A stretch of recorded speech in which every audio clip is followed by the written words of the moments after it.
તો આપણે આ હેડ ક્લાર્કનું જે પેપર સોલ્યુશન જોઈ રહ્યા છીએ આમાં ત્રીજા નંબરનો વિડીયો છે. આ ત્રીજા નંબરના વિડીયોની અંદર આપણે ઇંગ્લિશનું જે પેપર સોલ્યુશન જે છે એ જોઈશું. ઇંગ્લિશના જેટલા પણ પ્રશ્ન પૂછાયેલા છે એનું પહેલો પ્રશ્ન પૂછાયેલો છે કે આઈ વુડન્ટ અલો અ ખાલી જગ્યા child of mind to be treated in that way.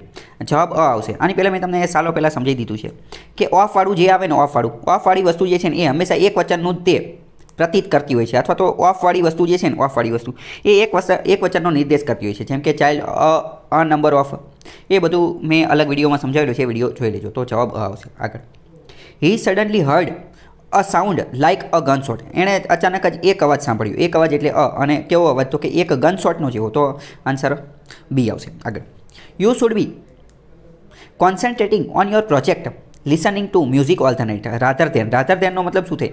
ના બદલે. રાધર ધેનનો મતલબ થાય ના બદલે. તો કે તમારે જે છે ને કોન્સન્ટ્રેટ એટલે કે ધ્યાન કેન્દ્રિત કરવું જોઈએ. કોની ઉપર? પ્રોજેક્ટ ઉપર. તો કે પ્રોજેક્ટ ઉપર ધ્યાન કેન્દ્રિત કરવું જોઈએ. આખી રાત મ્યુઝિક સાંભળવાના બદલે આખી રાત મ્યુઝિક સાંભળવા રાધર ધેન આવશે. સો ધેટનો મતલબ શું થાય? એટલે કે અથવા તો તેથી એવું થાય. તો એ કંઈ સેટ થતું નથી. I gave him all the money that I had. આમાં જવાબ શું છે? ધેટ. આ ડાયરેક્ટ ઇનડાયરેક્ટ પ્રકારનું એક વાક્ય છે. I gave him all the money that I had. આમાં જો વીચ પણ આવી શકે તો વીચ આઈ હેડ, કે મેં એને બધા જ પૈસા આપી દીધા કે જે મારી પાસે હતા. વીચ પણ વીચ એ ક્યાંય ઓપ્શનમાં છે ને, એટલે ધેટ જવાબ આવશે. વોટનો મતલબ શું થાય? તો એ અહીંયા સેટ થતું નથી. વૂઝ, ધોઝ ને વાય પણ સેટ થતું નથી. Each country is responsible to keep for peace in the region, to keep working for peace in the region. આવી રીતે જે વાક્ય હોય વચ્ચે ખાલી જગ્યા આપેલી હોય તો એમાં આઈએનજી વાળો જવાબ જે છે એ આવતો હોય. To keep working for peace in the region. એ સમજો કે ટુ જે છે ને મેં તમને સમજાવ્યું છે કે ટુ પછી કાં તો V1 આવે અને કાં તો આઈએનજી આવે. ટુ પછી મોટાભાગના કેસમાં તો V1 જ આવે, અને અમુક વાર V1 ની સાથે આઈએનજી આવી ગયું. તો અહીંયા V1 છે અને અહીંયા આઈએનજી, વર્કિંગ જવાબ આવશે. આગળનો ક્વેશ્ચન છે, હી ખાલી જગ્યા his father in the shop until school ખાલી જગ્યા. તો શું જવાબ આવશે? કે he is helping his father in the shop until school starts. જ્યાં સુધી શાળા ચાલુ થાય ત્યાં સુધી એ એના પિતાને મદદ કરી રહ્યો છે, ચાલુ કરીએ છે. હવે જો હી હેલ્પડ હિઝ ફાધર, હેલ્પડ આ તો ભૂતકાળ બની જશે, અને વોઝ સ્ટાર્ટિંગ તો એવી રીતનું કોઈ વાક્ય જે છે સાચું બનતું એવું લાગતું નથી. અહીંયા પણ જો he was helping his father in the shop until school will start. આમાં એમ કહે છે કે મદદ કરી રહ્યો હતો અને કે ભવિષ્યમાં ચાલુ થશે. તો એ પણ સેટ આવતું નથી. આમાં આન્સર એ આવશે. પછી the museum is free, it doesn't cost anything to go in. Anything એટલે કે કાંઈ પણ. ઇટ ડઝન્ટ કોસ્ટ એનીથિંગ, એનો મતલબ કે એની અંદર જવા માટે કંઈ પણ ચાર્જ લાગતો નથી. આમાં બધાનું ગુજરાતી ખબર હોવી જોઈએ. એનીથિંગનો મતલબ કાંઈ પણ ચાર્જ લાગતો નથી. એનીબડીનો મતલબ કોઈ પણ, સમબડીનો મતલબ કોઈ પણ, પરંતુ એ થોડા વાક્ય હોય એની માટે. અને નોબડીનો મતલબ કે કોઈ નહીં. નોબડીનો મતલબ કોઈ નહીં. પછી neither of us is going to attend the meeting. હમણાં તો મેં તમને સમજાવ્યું કે ઓફવાળું હોય ને ઓફવાળી વસ્તુ એ એક વચનનો નિર્દેશ કરે છે. અને આની પહેલાંના વિડીયો લેક્ચરની અંદર 2-3 વિડીયો મેં ઇંગ્લિશમાં બનાવેલા છે. આઈ થિંક 4-5 જેટલા બનાવેલા છે. એમાં મેં ડિટેલમાં સમજાવેલું છે. ઘણા બધા એક્ઝામ્પલથી સમજાવેલું છે કે આ ઓફવાળી વસ્તુ જે છે ને ઓફવાળી વસ્તુ એ એક વચનનો નિર્દેશ કરે છે. તો નાઇધર ઓફ અસ. અને મેં એવું પણ સમજાવ્યું છે કે ઓફ પછીની જે વસ્તુ હોય ને, ઓફ પછીનું જે જાઉન એ પ્લુરલ, એ બહુવચન હોય, પરંતુ એની પછી જે મૂકવાનું હોય ને એ એક વચનમાં. તો જો ઓફ અસ જે છે એ બહુવચન છે, પરંતુ એ અસના આધારે નહીં, આ ઓફના આધારે અહીંયા શું આવશે? ઇઝ આવશે. Neither of us is going to attend the meeting. Answer S આવશે. આગળ જોઈએ, they ખાલી જગ્યા ઇન સેક્ટર 21 ફોર 5 years. તો they have been living in sector 21 for 5 years. એટલે કે જો તેઓ 21 વર્ષથી આ સેક્ટર 21માં રહી રહ્યા છે. સેક્ટર 21 તો હજી રહેવાનું ચાલુ છે. તો હેવ બીન લિવિંગ આવશે. હેવ બીન લિવિંગ, હજી રહી રહ્યા જ છે. અને જો બીજી હું તમને વાત કહું ને, તો આવી મોટાભાગની એક્ઝામની અંદર જે છે ને એ આ હેવ હેઝ વાળો આન્સર જ આવતો હોય છે મોટાભાગની એક્ઝામ્પલની અંદર. પણ એવો રટો તમે મારતા નહીં. આગળ, વાય ખાલી જગ્યા વાય ખાલી જગ્યા you come late every day. હવે આમાં જે છે ને પહેલાં તો આ યુ કમ એમાં આવવું ન જોઈએ, કારણ કે યુ કમ અહીંયા જ આપી દીધેલું છે. ડુ, ડીડ, હેવ અથવા ડીડ આવું કંઈક આવવું જોઈએ. મેં તમને એક વસ્તુ બહુ પહેલાં જ સમજાવી દીધેલી છે કે ડુ, ડઝ, ડીડ સાથે હંમેશા V1 આવે. તો અહીંયા કામ આપેલું છે તો બરાબર, તો કાં તો ડુ આવશે, કાં તો ડીડ આવશે, ડીડ આવશે બરાબર. અને આ ડીડ તો બેની અંદર આપેલું છે. પહેલાં જો ડીડ જવાબ, આ ડી તો આવે જ નહીં. ડીડની સાથે અહીંયા વીટું મૂકેલું છે બરાબર. અને એવરી ડે ઉપરથી ખબર પડી જાય કે સાદો વર્તમાન કાળ છે, સિમ્પલ પ્રેઝન્ટ ટેન્સ. તો why do you come late every day, do you વાળું આવશે. પછી આઈ એમ નોટ ગોઈંગ ખાલી જગ્યા I don't like this town there is ખાલી જગ્યા ટુ ગો. તો કે I am not going anywhere. એનીવેરનો મતલબ હું ક્યાંય પણ જતો નથી. હું ક્યાંય પણ જતો નથી. તો આપણે એવું જ કહીએ કે હું ક્યાંય પણ જતો નથી. હવે જો I am not going nowhere. Nowhere એવું બની જ ન શકે. પછી સમવેર જે છે, સમવેરનો મતલબ ક્યાંક, સમવેરનો મતલબ ક્યાંક, તો કે I am not going somewhere, હું ક્યાંક જતો નથી, એવું ન બની શકે. જો સમવેર લાવવું હોય ને તો અહીંયાથી નોટ કાઢવું પડે કે આઈ એમ ગોઈંગ સમવેર, હું ક્યાંક જઈ રહ્યો છું. તો જવાબ અહીંયા એનીવેર આવશે. I am not going anywhere. I don't like this town, હું ક્યાંય જઈ રહ્યો નથી કારણ કે મને આ ટાઉન જે છે એ ગમતું નથી. There is nowhere to go. Nowhere એટલે કે કોઈ એવી જગ્યા નથી કે જ્યાં જઈ શકે. પછી do you know the reason for his absence, તમને એની ગેરહાજરીનું કારણ ખબર છે? તો કારણ માટે જે છે અહીંયા ફોર મૂકેલું છે. પછી the mother was concerned about the safety of her child.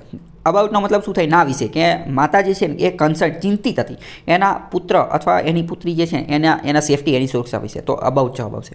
આગળ, despite the material donations from the local shop, the school still needs some more equipments such as video player, cassette player and computers. હવે few તો આવશે જ નહીં, બરાબર. અને અહીંયા કઈ લેવા દેવાનું? મેનીનો મતલબ ઘણા બધા, પરંતુ અહીંયા થોડાકની જ વાત કરીશ. નો પણ આવશે નહીં તો સમ, કારણ કે વાક્ય એવી રીતે બનેલું છે કે થોડું શબ્દ આવવું જોઈએ. વાક્યનું ગુજરાતી કરો ને તો થોડું એટલે સમ જ થાય. પછી ધેર ઇઝ ખાલી જગ્યા information available on recycling but unfortunately little of ખાલી જગ્યા is known by ordinary people. તો મતલબ કે there is a lot of information available on the recycling ઉપર ઘણી બધી જે માહિતી જે છે ને એ અવેલેબલ છે. સેવેરલ એટલે કે થોડીક, તો એ પણ આવી ન શકે, અને મચ ઘણી બધી, પણ એ સેટ થતું નથી. પ્લેન્ટી ઓફ આવી શકે, there is plenty of information available on the recycling. આ પ્લેન્ટી ઓફ જવાબ આવી શકે, પરંતુ આગળ જોઈએ. But unfortunately little of them, આ ધ્યાન જે છે ને એ વ્યક્તિ માટે વપરાય. જ્યારે અહીંયા આ જે માહિતી જે છે, માહિતી એ કોઈ વ્યક્તિ નથી, એ નિર્જીવ વસ્તુ છે, તો એની માટે ઈટ વાપરવું પડે. એટલે બી જવાબ નહીં આવે અને એ આવશે. તો કે a little of it is known by the ordinary people, એટલે આન્સર એ આવશે.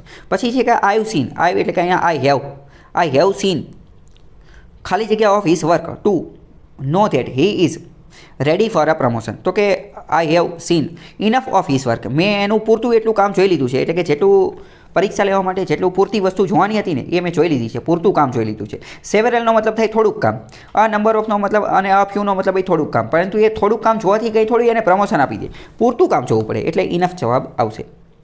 પછી she is fed up with sharing a house with others. Fed અપનો મતલબ થાય ધરાઈ ગઈ, એ હવે ધરાઈ ગઈ છે બીજા વ્યક્તિઓ સાથે હાઉસ શેર કરીને, એટલે કે કંટાળી ગઈ છે. ટૂંકમાં આપણે એવું કહીએ કે હવે તો હું તારેથી ધરાઈ ગયો છું, એવી વાત છે કે હવે મારે મતલબ કે તારી હારે રહેવું નથી. She is looking for her on flat, એટલે હવે તેણે પોતાનો ખુદનો ફ્લેટ લેવો છે. તો એવું ક્યારે કે ધેરફોરનો મતલબ તેથી, તે ધરાઈ ગઈ છે બીજા લોકો સાથે ફ્લેટ શેર કરીને, તેથી હવે તેણે પોતાનો ખુદનો નવો ફ્લેટ લેવો છે. આન્સર ધેરફોર આવશે. પછી he is not living the company because he is not happy there. એ કંપની એટલા માટે નથી છોડતો કે તે અહીંયા ખુશ નથી.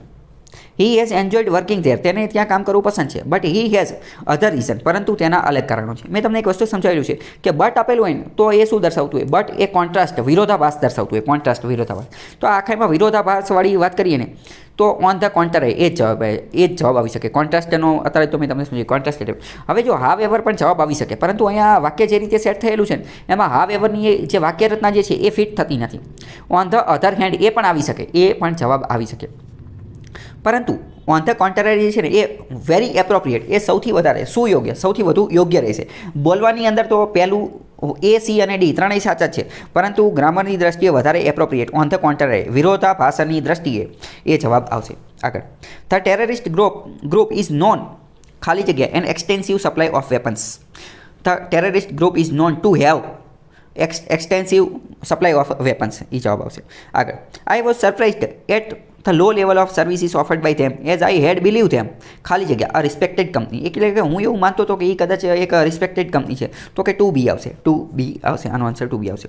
ખાલી જગ્યા ઇફ હી ખાલી જગ્યા મી ટુમોરો આઈ ખાલી જગ્યા some difficulty doing the work on my own. તો કે if he were not to help me tomorrow I would have some difficulty, તો વુડ હેવ ભવિષ્યની અંદર દર્શાવવું હોય તો વુડ હેવ જે છે એ જવાબ આવશે. પછી the company I work four offered me to choose between a better salary and a flat in the city center and I choose the latter. આમાં જવાબ જે છે એ LITTER લેટરનો મતલબ પાછળનું, તો LITTER વાળો જવાબ આવશે. એ આગળનું જે વાક્ય છે we have already done the exercise, અને ચેન્જ ધ વોઇસ ચેન્જ કરવાનું છે. હવે આ એક્ટિવ વોઇસ અને પેસિવ વોઇસને ડાયરેક્ટ અને ઇનડાયરેક્ટ એની માટે મેં 2 અલગ અલગ વિડીયો બનાવેલા છે. બંને અલગ અલગ વિડીયો છે. એ તમે જોયેલા હોય ને તો તમે તાત્કાલિક ફટાકથી આનો જવાબ જે છે આપી શકો માત્ર અને માત્ર એલિમિનેશનથી.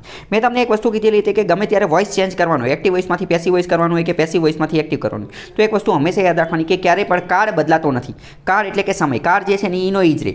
એટલે કે we have already done the exercise, તો હેવ ઓલરેડી ડન જે છે ને એ એમને બદલે, એની અંદર કોઈ ફેરફાર ન થાય. તો હવે જો અહીંયા તમે ધ્યાનપૂર્વક જુઓ, ઓલરેડી અહીંયા જો ધ એક્સરસાઇઝ હેડ બીન, અહીંયા શું થઈ ગયું, આ હેવ હતું તો હેડ થઈ ગયું, થોડુંક ભૂતકાળ થઈ ગયું એવું લાગે છે, તો એ સી જવાબ તો આવે જ નહીં. પછી જો ધ એક્સરસાઇઝ ઇઝ, અહીંયા હેવ હતું તો ઇઝ થઈ ગયું, તો મતલબ કે સી અને ડીમાં કાળ બદલાઈ ગયો, સી અને ડીમાં, તો એ જવાબ તો આવે જ નહીં ક્યારે, તો 50-50માં પહોંચી ગયો. Already the exercise has been done by you, આ જવાબ સાચો છે પરંતુ બોલવામાં સાચો છે. ગ્રામરની દ્રષ્ટિએ, વાક્યરચનાની દ્રષ્ટિએ ખોટો છે. The exercise has already been done by અસ.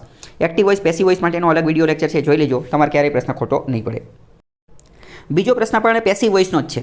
શું કહે છે કે one should not give unsolicited advice. કોઈ વ્યક્તિએ જે છે આ અનસોલિસિટેટેડ એડવાઇસ સલાહ આપવી જોઈએ નહીં. તો મેં તમને કીધું એ જ નિયમ ખાલી યાદ રાખો કે આ જે પેસિવ વોઇસ છે ને, એક્ટિવ વોઇસમાં પેસિવ વોઇસ, ક્યારેય કાળ બદલાતો નથી, કાળ બદલાતો નથી. તો શું છે શુડ નોટ, શુડ નોટ એટલે કે ભવિષ્ય જેવું કંઈક લાય છે, શુડ નોટ જ એવી વસ્તુ થાય છે. તો અહીંયા જો ઇઝ નોટ, અહીંયા કાન્ટ અને અહીંયા મે નોટ, એક કંઈ જવાબ આવે નહીં, બરાબર. આ શુડ નોટ જે છે તો ભાઈ શુડ નોટ જ જાય, શુડ નોટનું શુડ નોટ જ જાય એની અંદર, કારણ કે મેં કીધું ને કે કાળ બદલાય નહીં. તો અહીંયા ઇઝ નોટ થઈ ગયું, અહીંયા કેન નોટ થઈ ગયું, મે નોટ થઈ ગયું, તો ડાયરેક્ટ એલિમિનેશન દ્વારા તાત્કાલિક જવાબ. એ વિડીયો જોજો, તમને ઘણો ફાયદો થશે. તો કે unsolicited advice should not be given, answer direct D આવશે એલિમિનેશનથી. આગળ, આઈ રિયલી ડિસલાઇક ખાલી જગ્યા to work on Sundays because I feel torn between my family and work. તો કે I really dislike being asked to work, એટલે કે મને કોઈ એમ કહીને કે તમારા રવિવારે કામ કરવાનું છે તો કે મને ગમતું નથી, તો બીંગ આસ્કડ આવશે. Medicine and chemical cleaning liquids ખાલી જગ્યા આઉટ ઓફ ચિલ્ડ્રન્સ રીચ, તો કે શુડ બી કેપ્ડ રાખવા જોઈએ. જો મસ્ટ હેવ કેપ્ટ એ જવાબ, ઘણા બધા લોકોને એવું પણ લાગે કે મસ્ટ હેવ કેપ્ટ, આ જવાબ પણ આવી શકે, પરંતુ મસ્ટ આપણે જે છે ને એ ફરજિયાત વસ્તુ માટે વાપરીએ છીએ, ફરજિયાત વસ્તુ. તો તમને એવું લાગે કે આ દવા અને કેમિકલ વસ્તુ એ સાચી વાત છે ને, ફરજિયાતપણે બાળકોની પહોંચથી દૂર રાખવા જોઈએ, સાચી વાત. પરંતુ ફરજિયાત રાખવા જોઈએ એવો કોઈ નિયમ હજી સુધી બનેલો નથી. અમુક બાળકો જે છે, માની લો કે મોટા થઈ ગયા હોય તો પછી એમનેથી દૂર રાખવાની જરૂર નથી, એમને ખબર પડી ગઈ હોય તો પછી શુડ બી, એટલે શુડ મતલબ મરજિયાત, ઓ મસ્ટ આવી શકે, આ જવાબ આવી શકે, પરંતુ એવું કોઈ લેવા દેવા છે નહીં, એટલે શુડ બી કેપ્ટ આવશે. આગળ, સિલેક્ટ ધ કરેક્ટ એન્ટોનિયમ્સ. એન્ટોનિયમ્સ વિરોધી શબ્દ જે છે એ લખવાનો છે. ઇમ્પેડિમેન્ટનો વિરોધી શું થાય? એડવાન્ટેજ થાય. ઇમ્પેડિમેન્ટનો મતલબ થાય અવરોધ, અથવા તો વચ્ચે કંઈક રૂકાવટ આવતી હોય ને, રૂકાવટ એને કહેવાય. જ્યારે એડવાન્ટેજ એટલે કે ફાયદો, એમાં કોઈ પણ પ્રકારની રૂકાવટ છે નહીં. બેરિયર, જો આનું સિનોનિમ્સ પૂછેલું હોત ને તો બેરિયર આવે, કારણ કે બેરિયરનો મતલબ પણ શું થાય? રૂકાવટ થાય. આગળ વાત કરીએ, રિસેમ્બલન્સનો સિનોનિમ્સ કહેવાનો છે. રિસેમ્બલન્સનો મતલબ થાય ના જેવું લાગવું, બંને જે સમાન લાગતા હોય ને એને રિસેમ્બલન્સ કહેવાય. જેમ કે આપણે વાત કરીએ કે જે ટ્વિન લોકો હોય ને, ટ્વિન એટલે કે જે એક સમાન જોડવા બાળકો, તો એ રિસેમ્બલ લાગતો હોય. અથવા આપણે એવું પણ કહી શકીએ, ઘણી બધી વાર આપણે એવું પણ કહીએ કે ભાઈ તારો ચહેરો તારી માતા સાથે મળતો હોય છે, તારા પિતા સાથે, તો એને પણ રિસેમ્બલન્સ, ના જેવું લાગતું, તો એનો સિનોનિમ સિમિલારિટી, એટલે કે એક જેવું, સમાન જે લાગતું હોય એને સિમિલારિટી કહેવાય. હેપીનેસ એટલે તો ખુશી અને સોરો એટલે દુઃખ, એ તો ખ્યાલ જ હશે. આગળ વાત કરીએ, ખાલી જગ્યા I was a child I have been afraid of the dark. તો કે ever since I was a child, જ્યારથી હું બાળક હતો તો મને અંધેરાથી દૂર લાગતો હતો. આગળ, સ્ટ્રોબેરીઝ આર ખાલી જગ્યા ચીપ એટ ધ મોમેન્ટ ખાલી જગ્યા વી શુડ મેક સમ જામ. તો કે જો સ્ટ્રોબેરીઝ બોથ તો આવશે જ નહીં, કારણ કે જ્યારે બે વસ્તુની વાત કરીએ ને ત્યારે બોથ આવે, તો અહીં ખાલી સ્ટ્રોબેરી એકની જ વાત કરી છે, તો આ તો આવશે નહીં. નોટ ઓનલી, તો નોટ ઓનલી અને બટ ઓલ્સો ક્યારે આવે? કે જ્યારે કોન્ટ્રાસ્ટ, વિરોધાભાસ આપેલો હોય ત્યારે વિરોધાભાસ. તો અહીંયા તો એક ચીપ સસ્તી છે અને આપણે જામ બનાવવું જોઈએ એની વાત છે, તો કોઈ વિરોધાભાસ છે નહીં, તો આન્સર આવશે strawberries are so cheap at the moment that we should make some jam. એટલે કે સ્ટ્રોબેરી એટલી સસ્તી છે ને કે આપણે એ સમયે એનો જામ બનાવી દેવો જોઈએ. બધી સ્ટ્રોબેરી ખરીદી અને શું બનાવી દેવું જોઈએ? જામ બનાવી દેવું જોઈએ. તો કે સો અને ધેટ આવશે. ધીસ બુક ઇઝ ખાલી જગ્યા એન્ટરટેનિંગ ખાલી જગ્યા informative, so I definitely recommend it to you. હવે જો રિકમેન્ડ ઇટ ટુ યુ એટલે કે હું તમને આની ભલામણ કરું છું. જો ભલામણ ન કરતો હોત ને તો આ નાઈધર આવે. ભલામણ કરે છે એટલે કે પોઝિટિવ વાક્ય છે, એટલે આ નાઈધર, આ નેગેટિવ વાક્ય છે, તો એ તો આવશે જ નહીં, તો આન્સર આવશે both and. The book is both entertainment and informative. આ પુસ્તક જે છે ને એ બંને છે, બંને એટલે કે એન્ટરટેન કરાવે એવી છે અને ઇન્ફોર્મેશન માહિતી આપે એવી છે, એટલે હું તમને ફરજિયાતપણે આની ભલામણ કરીશ, તો બોથ એન્ડ આવશે. The police are determined to find the culprit એટલે આરોપી અથવા જે ગુનેગાર હોય, ખાલી જગ્યા હા long it may take to trace them. તો કે હાવ એવર લોંગ, શું આવશે? However long. In spite of એ આવે ને, ઇન્સ્પાઇટ ઓફ પછી તો આઈએનજી વાળું આવે, ઇવન ઇફ ને ધ્યા મોર ને એવું આવી શકે નહીં, હાવ એવર જવાબ આવશે. ખાલી જગ્યા her illness leaving her very weak at the times she tries to derive pleasure from life, તો જવાબ આવશે despite her illness, despite her illness એ જવાબ આવશે. ડિસ્પાઇટવાળા ઘણા બધા વાક્યની આપણે ચર્ચા કરેલી છે. ડિસ્પાઇટવાળા એક્ઝામ્પલ ઘણા બધા મેં તમને કીધેલા છે. She not only gave us a fine dinner, ખાલી જગ્યા drove us back home, but also, વિરોધાભાસવાળી વાક્ય હોય તો બટ ઓલ્સો જવાબ આવશે. આગળ જો હવે આ ડાયરેક્ટ ઇનડાયરેક્ટનો પણ મેં એક અલગ વિડીયો લેક્ચર બનાવેલો છે અને આ ડાયરેક્ટમાંથી ઇનડાયરેક્ટ કહેવાનું છે. The tailor said to him will you have the suit ready by tomorrow, આ પણ મેં તમને વિડીયો લેક્ચર બનાવેલા છે, એ તમે જોવો ને અને એના નિયમનો ઉપયોગ કરો, તાત્કાલિક તમે જવાબ સુધી પહોંચી જાઓ. મેં શું કીધેલું, એક્ટિવ પેસિવમાં કાર ન બદલાય, જ્યારે ડાયરેક્ટ ઇનડાયરેક્ટમાં કાર બદલાઈ જાય, તો વિલનું શું થઈ જાય, વિલનું વુડ થઈ જાય. હવે ડાયરેક્ટ જુઓ, પહેલામાં વિલનું વિલ જ છે, પહેલો જવાબ આવશે જ નહીં. બીજું જુઓ, બીજામાં વુડ છે, કદાચ જવાબ આવી શકે. ત્રીજું જુઓ, ત્રીજામાં શું છે, ત્રીજામાં ઇફ હી વિલ બરાબર, પણ વિલ આવે નહીં કારણ કે કાર બદલાઈ જાય. તાત્કાલિક તમે 50-50 એ પહોંચી ગયા, 50-50. બીજું અહીંયા જુઓ કે પ્રશ્ન છે, will you have the suit ready by tomorrow evening, શું તમે આવતીકાલ સાંજ સુધીમાં તમે આ કાપડ તૈયાર કરી નાખશો? આનો જવાબ યસ ઓર નો, હા કે નામાં આવે છે. હા કે નામાં આવે છે એટલે ઇફ મૂકવું પડશે, તો આમાં ઇફ આમાં છે, આમાં નથી, તો તાત્કાલિક એલિમિનેશન. કાંઈ પણ વસ્તુ કર્યા વગર તમે જવાબ સુધી પહોંચી જાઓ. ખાલી મેં તમને 2-3 નિયમ કીધા છે એના આધારે. તો કે the tailor asked him if he would have the suit ready by the next evening, by the next evening એ આવશે. આગળ બીજું એ છે કે ઇનડાયરેક્ટ છે, he told her I want to meet your father, I want to meet her father. હવે તમને ડાયરેક્ટ ખબર પડી જાય, મેં તમને જે નિયમ બતાવેલા છે એના આધારે શું કે ભાઈ ડાયરેક્ટ ઇનડાયરેક્ટમાં શું થાય, તો કે કાર ચેન્જ થઈ જાય, મતલબ કે વોન્ટનું શું થઈ જાય, વોન્ટનું વોન્ટેડ થઈ જાય, અથવા તો એટલી તો ખબર પડે ને કે વોન્ટ બદલાઈ જાય, તો આમાં વોન્ટનું વોન્ટેડ છે, તો પહેલો આન્સર તો આવશે જ નહીં. હા, પણ અહીંયા જો, અહીંયા પાછું આમ નહીં તે સ્માર્ટ થઈ ગયા, એમને ત્રણેયમાં વોન્ટેડ દીધું. તો હવે સમજવું પડે કે હી told her that he wanted to meet your father, તો યોર તો આવે નહીં. આમાં મેં તમને કીધું કે આઈ ને યુ ને હી ને સી ને આવું બધું જે કોઈની જે આઈડેન્ટિટી ઓળખાણ આપતું હોય ને એવા શબ્દ ન આવે, તો યોર પછી અહીંયા આમાં જે છે એ હી, તો એવું પછી સી એવું આવશે નહીં, તો answer he told her that he wanted to meet her father એ જવાબ આવશે, બી જવાબ આવશે. આગળ the sweetly flowing tones of the flute succeeded in ખાલી જગ્યા હિઝ ટેન્સ નર્વ્સ એટલે કે મગજની અંદર આ જે ચેતાતંતુઓને એ બધાની અંદર ચિંતા હતી, ટેન્સ હતી, એ બધા કેવા હતા, ચિંતાવાળું હતું, તો એને જે છે એ સમાધાન મળ્યું અથવા એને સારું લાગ્યું, તો જવાબ આવશે સુથિંગ. સુથિંગનો મતલબ શું થાય, આપણું મગજ જ્યારે ખરાબ થઈ ગયું હોય, આપણે ટેન્શનમાં ને એ બધામાં હોય અને ત્યારે આપણને જે રાહત આવે ને એને કહેવાય સુથિંગ, એને સુથિંગ ઇફેક્ટ પણ કહેવામાં આવે છે, સુથિંગ ઇફેક્ટ પણ કહેવામાં આવતી છે. ઘણા બધા એવું કહેતા કે મેડિટેશન ધ્યાન કરવાથી ને એ બધાથી સુથિંગ ઇફેક્ટ મળે, તો જવાબ સુથિંગ આવશે. બીજો એક જવાબ સેટ નથી થતા. આગળ ધ બોમ્બ માઇટ હેવ ખાલી જગ્યા if the children had tried to move it, bomb રહ્યો ને એ બ્લોન અપ, આમાં જવાબ શું આવશે, બ્લોન અપ, એ ફાટી જાય જો બાળકોએ કદાચ એને હલાવવાની કોશિશ કરેલી હોત તો. આગળ વી આર નો હેપીયર ખાલી જગ્યા average income have more than double since 1950, આ જો વિરોધાભાસની વાત કરે છે, તો કે ઇવન તો એટલે કે અમે ખુશ નથી, જોકે એવરેજ સેલરી જે છે ને એ તો વધી ગઈ છે પણ તોયથી અમે ખુશ નથી, એટલે વિરોધાભાસ, તો કે ઇવન તો આવશે. ખાલી જગ્યા so envious of your brother he is successful because unlike you he works extremely hard, તો યુ સ્ટુડન્ટ બી જવાબ આવશે. બીજા એક જવાબ સેટ થતા નથી, એટલે કે તમારે જે છે એ તમારા ભાઈની એનવી એટલે કે ઈર્ષ્યા કરવી જોઈએ નહીં, કારણ કે એ એટલા માટે સફળ છે કારણ કે એ તમારી જેમ બેહી નથી રહેતો પરંતુ ખતરનાક કામ કરે છે, તો આનો જવાબ ડી આવશે, સ્ટુડન્ટ બી. આ વિડીયો દરમિયાન જેટલા પણ વાત કરેલી છે, આખું જે પ્લેલિસ્ટ જે મેં બનાવેલું છે એની લિંક તમને ડિસ્ક્રિપ્શનમાં મળી જશે, એ ડિસ્ક્રિપ્શનમાંથી તમે બધા વિડીયો જોઈ શકો છો.